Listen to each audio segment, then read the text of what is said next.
I want to talk to you about elk, but I think I saw the other day that you posted that you drew an Iowa tag this year. Tell me you drew one too, did you? No, and Oh, I'll tell you why I did not. But you drew one. You drew a I Iowa I deer tag. did. I Have you did, hunted but down there before? this will be my first time. I did make a trip down with my wife this spring. We looked at some public ground, several different parcels, and found some just incredible looking sign and just tree stand locations and everything. And I'm just excited to get down there and see what it's all about because it'll be my very first bow hunt there, and yeah, it'll be awesome just to get a different perspective of whitetail hunting because I've hunted public land all over, as you have in many different states, and I've never hunted Iowa, so I'm excited to see if it's worth all the rage that people make it out to be. Yeah, Iowa's interesting. You don't have to give too many specifics. Are you hunting in the southern part of the state?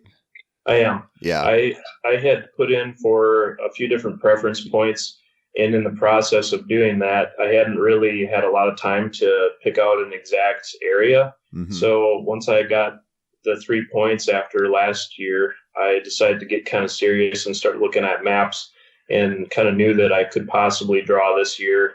And if not this year, it would definitely be next year. So worst case scenario was I would get kind of a jump on next year. But Yep. luckily, I wound up and drew this year. So I did get my finger on the pulse by being down there this spring. And I think that's a big advantage. I think you'd probably agree to that as well. Because like when you show up for a road trip bow hunt, you have 5, 6, 7 days to hunt.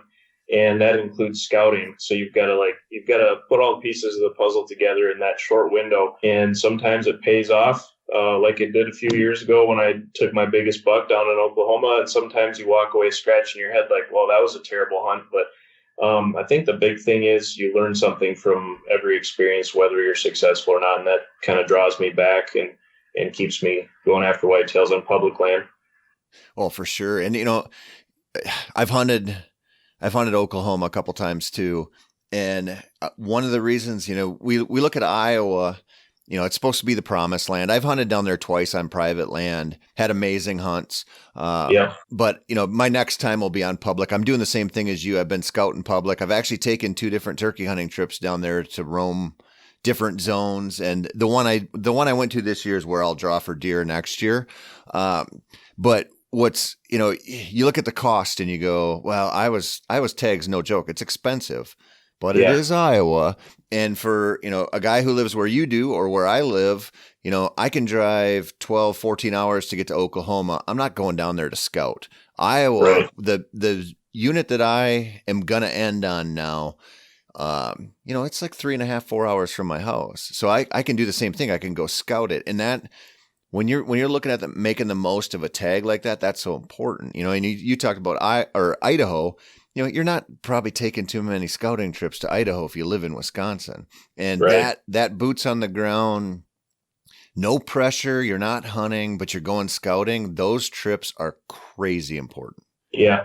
Yeah. I totally agree. And, bow hunting whitetails, especially the landscape has changed so much. Like when I first started bow hunting, if I knew then what I know now, there's so many good places that when I first started hunting, they were great. And now they're subpar, mediocre, or not even worth going to just because they got, all kinds of press and everything like that.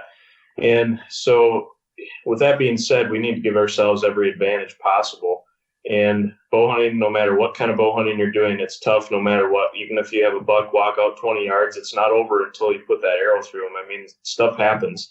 Bow hunting is hard. So giving yourself advantages is, I think, the best way to end up successful. Yeah, for sure. So when like, were you down there in March, April? When did you go down there to Iowa to scout? March, and March. I think it was toward the end of March. Yeah, it was the end of March, and I think I was a little bit butthurt because the locals had scooped up all the sheds. I was Uh, told by the wildlife area manager that I spoke with. He said, yeah, they'll go and shed hunt and look for sheds to their target bucks that might have dropped on public. So, I mean, I understand where they're coming from, and I think that they're entitled to be there just like I am. So, but for me, I was hoping to pick up a few sheds, and we didn't find any, but we did find incredible deer sign, scrapes, rubs, bedding areas, food sources, you name it, we found it, and it looked like dynamite. So we'll see if the puzzle pieces all fall together this fall. So I'm curious about your perspective on the Iowa public land because, I've turkey hunted a couple different properties. I've walked a lot of properties down there, and it's it's incredible how good the public land looks. I mean, Right. you get into a lot of it, and it's just beautiful timber. There's a lot of fields and food plots on the public, and it's like real easy to fall in love with places. But I also found just about not everywhere I've been, but most places I've been down there, if I would go to a place where you're like, well, this is a no-brainer spot to hang a tree stand, there'd be a tree stand there. Did you see a lot of that? So I don't know if it was due to timing or if it just doesn't get as much pressure, but I didn't see any in March. So I mean, Oh, that's good. I actually saw one climber. I take that back. One climber in a spot that I thought looked like a real good funnel area, kind of sandwiched between two bedding areas. It's like a dry creek bed, and lots of deer travel going on. On the both parallel and crisscrossing that drainage ditch. There was a climber there, but other than that, and all the walking that we did in 3 days, my wife and I, we did not find another tree stand. So I'm hoping that that's somewhat of an indication that it maybe doesn't get pounded like people say that it might. And coming from Wisconsin and having hunted, certain spots in Kansas too, where getting a tag is fairly easy, I think that this is just my hunch going into it. I think that Iowa's pressure is going to be very minute compared to what we're used to in the Midwest, or farther up in the Midwest up here, I should say.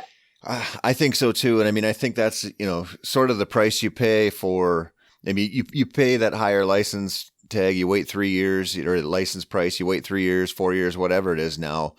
But they're only letting, I think, 6,000 non-residents in every year or something. I mean, it's pretty small, and Iowa just generally doesn't have a ton of hunters. And so I think you're right. I mean, it's all, we talk about hunting pressure all the time, and it's all relative. I mean, if you come from I hear people complain about hunting pressure in a state like South Dakota, and I look at that, and then I've hunted like Wisconsin, and I go, man, this is a lot different. But it's what you know. So if you grew up there and the hunting pressure is 10 times what it was when you're growing up, you're going to think you're overrun. But if you end up in a place that has a lot of hunting pressure, you go, whoa.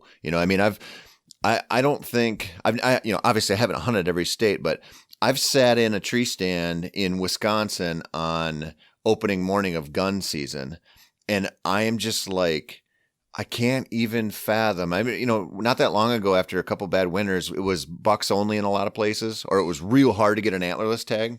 Right. And I was rifle hunting one of those years, and I'll never forget just sitting there. I'm like, how are this many people seeing bucks 2 minutes into the season? I mean, it was just gunshots everywhere. And so, the pressure is relative, but I think you're right about the Iowa. I mean, I think you're going to get a quality hunt there on public land just about anywhere. And, I brought the tree stand thing up because it's weird for me. My strategy typically isn't to go into a spot and sit on the easy field edge. I mean, you hunt a lot of public land. You get over that real quick. And a lot of the tree stands I saw were in places like that. So I wasn't surprised, and it doesn't bother me because that's not my plan anyway. But something I'm thinking about, and I want to ask you about, you look at Iowa and you go, you have the entire month of November to bow hunt without a gun season coming in. And that's one of the things that's like tremendously appealing to a lot of bow hunters. Yeah, right. But I'm kind of thinking, because of that is, what level of the pressure, what percentage of the pressure is going to be November 1st through the 15th? I mean, most of it probably. And I'm like, could a guy go down there mid-October when probably nobody's going to be down there, kill one on a scrape pattern, kill one staging or something? And I might do when I draw next year, I might do like a 4-day weekend right in the middle of October to see. Yeah. I think it's relative to weather. I've heard that October can be the best if you get a big cold front that comes through. It gets bucks moving. And interestingly, I was just talking to Aaron from the Hunting Public 2 nights ago for an article that I'm working on. And he said that they hunt really hard in October. And a lot of it is because there isn't that pressure. Yep. A lot of guys come on the scene like around Halloween or November 1. and hunt real hard, that first week of November. And so I think probably from what I'm hearing, the best times, especially considering that Aaron lives down there, probably the best times are going to be late October, especially if the cold front comes through. And then again, toward Thanksgiving is when the big boys, that are looking to breed the last few does once they come out of lockdown is probably going to be another good time. So I'm hoping. I've got a rifle application into the South Dakota draw, and that season runs from the 17th to I think December 1st. So I'm hoping to get down to Iowa and hopefully put something on the ground, by November 10th, be able to come home, regroup a little bit, and then head out there and fill that tag if I draw that tag. So, it all sounds good on paper, but you never know until you get into the thick and thin of things. So we'll see. So you're looking at a typical rut hunt for Iowa, though. Yeah, well, yeah, like that pre-rut, when they're hitting the scrapes and when they're just starting to cruise a little bit has kind of been my favorite time, because I feel like, when you're hunting, I don't know, terrain, pinch points and stuff like that, I think that when they're full on chasing, it's hit and miss in those spots. I mean, you could spend all day there and you might see a number of deer, or you just might not see them, because what I've learned is in different areas, Oklahoma being one example, the locals down there told me that when the bucks, are truly with the doe that they're going to breed, they'll go to the prairies and they won't even be in the trees. They'll kind of be in the wide open, so to speak. And that makes it very tough for a bow hunter unless you're hunting on the ground or something like that. So for me, being going into this Iowa thing, the tree stand route, I'm planning on hunting, scrape areas on the edge of bedding areas is kind of what I'm hoping to do mostly. Yeah. Yeah. I mean, I think that's an excellent strategy. And I'm looking at it, you said, maybe you'll get a cold front in October. Certainly that's a good, you can't go wrong with a real nice cold front, but the stuff I found down there where I'm going to spend some of my time, I'm kind of hoping if I pick like October 12th through the 16th or something to go down there on an early hunt, I kind of hope it's 107 degrees, because not everything I marked, but a lot of the places I found had water. And if it's hot in October, there won't be very many people in there. And those bucks, I really had my eyes open the last few years in Wisconsin, hunting northern Wisconsin during mid-October. In Minnesota, because our gun season opened so early, as a bow hunter, you really got to get it done in September or October, because you can't count on any of November on any given year, or like a very, very small chunk of it. And so I've never looked at October like it was a bad thing. I've always just looked at it like that's the time I have to hunt. But on a lot of my public land hunts, up in northern Wisconsin where there's a lot of pressure, I'm having some of my best hunts now right in the middle of October, well before Halloween, and just kind of at that time when people are like, they're over the opener of grouse and bow season. They're kind of taking some time off before Halloween and the rifle baiting and all that stuff kicks in. Right. And I'm just kind of thinking maybe down in Iowa, there'll be that October 1 rush with the opener. Then it'll die off a little bit. And then, like you said, people will start trickling back in there around Halloween. And, I don't know if that's going to be true or not, or I don't know if that's the best strategy to kill a giant, but I think I'm going to do it when I get that tag. Yeah. Yeah. And I think that window can be used two ways as well. I think I plan to, once I get back from Idaho, and regroup a little bit, I'll probably head down and hang some trail cameras, some cell cams. I've never used them before, and I figured that this is probably going to be the best year, to jump on that bandwagon and start using that technology and harnessing it to the fullest extent, because in a situation like that, I am, 8-9 hours from where I'm going to be hunting down there currently, and to kind of monitor activity, I'm in a spot where I can get down there in a half-day drive, and that's so. In other words, if a big buck starts slipping up and coming into some scrapes regularly during daylight, I can zip down there and hunt him, that quickly. Where, like you talked before with Oklahoma, it's a little farther and stuff, and it's just far enough that it's not real practical to go down and hang cameras before your rut hunt. Yep. So you've never used any wireless cameras before? I field tested one year. I put it out and stuff and got pictures of deer after hunting season was over. I did a review on that one. As far as actually using them as part of my hunting program, I have not. I've just got the standard trail cameras that have been around for years. I'm I actually am working on an article right now about this because I've used them a little bit randomly. I got one for bear hunting because in Minnesota we have a no quota zone, which is basically everything marginal for bear cover. So you can basically buy an over the counter tag, and the spot I have to hunt is 100 miles from my house. And with a traditional camera, and it's like real spotty bear activity, and there's a lot of people who will run a bait just in case because it's Yeah, you can get a tag.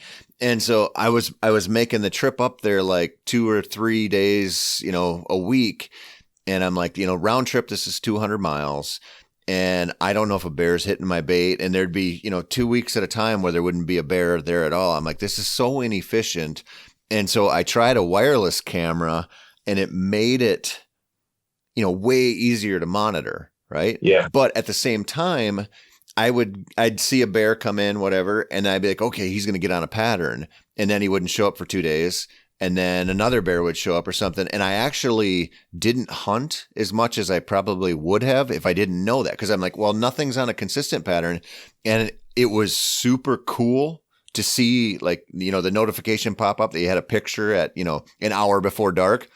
The yeah, problem was I actually used it to make bad decisions because I would have hunted more. And so then I was like, man, I'm not so sure about these things. I stopped using them for bears, and I put one at one time on one of my properties in Wisconsin just to see, yeah, because it's too far from my house, like you said, and it's just to see how it would go. And I realized I enjoyed using it a lot. They're super addictive, but I didn't feel like it was helping me make a decision on when I should hunt because I'm sitting here going, okay, well, I have this long weekend anyway. I just need to go hunting. I'm like you, yeah, I make my living writing about hunting. Like if I have time to go, I just have to go. So like whatever that camera was showing me of that little part of the world was irrelevant to whether I should be going or hunting or not. And so they're yeah, kind of, and I'm sure there's guys who have better uses for them.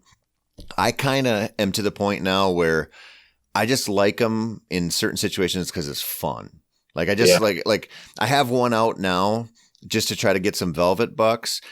I'll take it down before the season. It won't have any bearing on actually like whether I hunt there or not, or sure, it won't matter, but it is really fun. And my whole, like, one thing I noticed about those cameras is my whole family loves it. Like, cause you'll get a coyote that goes through or a turkey with the poults or something. And it's just cool to see. Like, it's just this neat technology, but at least for me personally, I haven't felt like, man, that was the game changer as far as the hunting strategy. yeah. Yeah, and I think I plan to. I can see where you've used it to your possible demise of being successful, but I think I plan to use it more like, should I run down there to Yeah. Iowa for a 3 or 4 day hunt in the middle of October? Does it make sense to do that? Because I probably I don't know, from a standpoint of needing to be at the desk and stuff like that, October is usually my time to really crank out a lot of work before the pre-rut and the rut hit. So it's kind of like, is it going to be worth the sacrifice being away from the desk? And yeah, I can take my laptop with me, but I think as well as I do, it's so much more difficult to get work done while you're on a hunt. Yep. So I'm going to use it that way and hope that it shows me a buck in mid October hitting scrapes, and if not, I'm going to go down and hunt anyway. Starting at the end of October. Yep. You know what the rub is with that? You What's that? those bucks are going to be hitting scrapes in mid-October. I'll tell you Yeah, right now, I mean, it's just what they do, but it is, I mean, if you see 7 bucks hit a scrape, it's time to get your butt down there.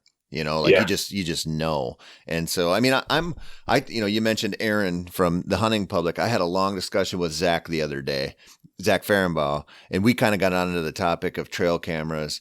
And I'm just like, I love them, but I am just like so cautious. And it could be just like my personal, like maybe my own ADD or something, or my own ability to use them. But I have to be so careful with them because I get nervous allowing them to influence my hunting decisions. You know, like if I have it, you know how it is. Like if you pick Oklahoma or Kansas or wherever, and you go on a 5 or 6, 7 day hunt, it's not like you're going to take a bunch of days off, or Right. like if you have a morning or evening or an all day to hunt, you're going to hunt no matter what. And a lot of times you kill deer that way. Like you just, cause you're out there and you're making those decisions on the fly. And I'm trying to stay in that lane as much as I Yeah. can. Cause I feel like my hunts are just kind of like progressing more naturally that way, and I make better decisions instead of Yeah. letting outside stuff influence. And I've seen, I mean, we were out in North Dakota one time, probably, gosh, man, I don't know, maybe 2012, 2013, something like that. There were a couple other guys from Minnesota out there, and they brought everything with them. They were dipshits. In fact, I ran across one of them. He works at a pro shop, and they were these guys who talk about 200-inch bucks constantly. And Oh yeah. I'm positive they've never seen one outside of a pen, but they had trail cameras and they had kayaks for the river and they had everything. And those guys couldn't buy a deer sighting. And I'm like, what are you going to do with a trail camera in 4 days? You know what I mean? Like you're going to walk into there, you're going to find like a river crossing or something, hang that camera, you're going to check it 2 days later. You're like, it doesn't make sense. And so I don't know. I see, that's a sidebar. That's a tangent, but I'm always like, just be careful with these. They're super fun, but make decisions based on more than what they're showing. I mean, I think that's like the private land hunter who has the pressure locked up. A trail camera is a legit tool for them. Yeah. And for us, when you're talking about the pressure of public land, it's like more of a grain of salt thing. Like just be careful because there's a lot of other stuff going on out there that should factor into your decisions. Yeah. A side note I want to ask you about is when you talk about when you're on a hunt like that, you're going to hunt every opportunity you've got. You're going to sit in the morning, you're going to sit in the afternoon, and maybe you're going to sit all day. When you're on these road trip hunts, I'm curious to know how often do you hunt a particular stand? Like you find a spot that you're really confident in, and you're like, if I'm going to kill a deer, it's going to be in this spot. Do you ever feel like on a road trip hunt, like you overhunt a stand or that you can overhunt it? 100%. And I'm hyper aware of that too. And that actually came from my private land experience because it's easy to go sit the stands you already have up. You know what I mean? So like you just kind of go, I believe in this spot. They're coming here. So I'm going to ride this out. My typical strategy now is if I'm hiking in with a stand on my back and I find some sign that stand's going up, and if I don't see anything, or if I don't see anything worthwhile, I might either pull it or I'll come back and sit it in the morning. And if I get 2 sits on that spot and it's not happening, I'm done. That's the most I'm giving a spot like that because of that. Like, I really think we make up our mind that we have this stuff right. We can pull up, aerial photos and stuff and go, this is where they're going to be. Then you walk in, and if they're not there, you're not doing yourself any good hunting there. And like to recognize that we get it wrong. We talk about this all the time, like to know, to sit there and go, okay, this wasn't it. It's like elk hunting. People do that with elk hunting all the time. Like, well, they're going to be in this drainage. Look how gnarly it is. Look at the meadows. Well, what if they're not there? What do? Keep going, man. I think anyway.